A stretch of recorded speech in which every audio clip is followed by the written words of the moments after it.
বোরখা ও মুখে মাস্ক পরে ঢাকার মুখ্য মহানগর হাকিম আদালতে হাজির হন অপু বিশ্বাস। জুলাই আন্দোলনের সময় রাজধানীর ভাটারা থানার এনামুল হক নামে এক ব্যক্তিকে চেষ্টা মামলায় আত্মসমর্পণ করে জামিন আবেদন ছিল তার আইনজীবী আবুল বাশার কামরুল এ জামিন চেয়ে আবেদন করেন। অন্যদিকে রাষ্ট্রপক্ষ জামিনের বিরোধিতা করেন। উভয় পক্ষের শুনানি শেষে আদালত জামিন মঞ্জুর করেন।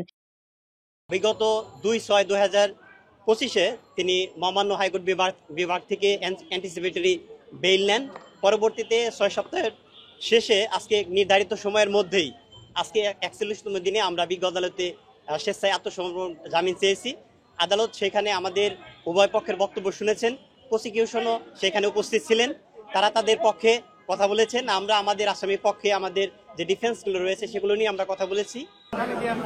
এর আগে অপু বিশ্বাস গত 2 জুন হাইকোর্ট থেকে 6 সপ্তাহের আগাম জামিন পান। মামলার বিবরণী থেকে জানা যায়, জুলাই আন্দোলনের সময় 19 জুলাই ভাটারা থানার সামনে অবস্থান নেন আন্দোলনকারীরা। তাদের উপর গুলি চালানো হয়। এনামুল হকের পায়ে গুলি লাগে। তিনি হাসপাতালে চিকিৎসা নেন। পরে সাবেক প্রধানমন্ত্রী ও আওয়ামী লীগ সভানেত্রী শেখ হাসিনা সহ 283 জনের নাম উল্লেখ ও অজ্ঞাতনামা 3 থেকে 400 জনের বিরুদ্ধে ঢাকার সিএমএম আদালতে মামলাটি করেন এনামুল হক। যেহেতু এই মামলাটা একেবারে ঢালাও ভাবে মামলা, আপনারা যদি লক্ষ্য করেন মামলার আর্জিতে 1 থেকে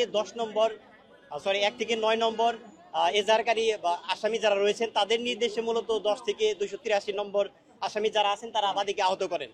কিন্তু মজার বিষয় একটা জিনিস লক্ষ্য করবেন, বাদী কিন্তু নিজেই স্বীকার করেছেন এই আমার আসামি সহ আরো 12 জন এই ঘটনাস্থলে উপস্থিত ছিলেন না। মামলায় অপু বিশ্বাস, আসনা হাবিব ভাবনা, নুসরাত ফারিয়া, অভিনেতা জায়েদ খান সহ 17 জন তারকাকেও আসামি করা হয়। মামলায় এসব অভিনেতা অভিনেত্রীদের বৈষম্য বিরোধী আন্দোলনের বিপক্ষে অবস্থান নিয়ে আওয়ামী লীগের অর্থের যোগানদাতা হিসেবে উল্লেখ করা হয়েছে। পরে এই মামলায় গত 18 মে গ্রেফতার হন আরেক চিত্রনায়িকা নুসরাত ফারিয়া। পরদিন তাকে কারাগারে পাঠানো হয়। এরপর গত 20 মে জামিন পান নুসরাত ফারিয়া।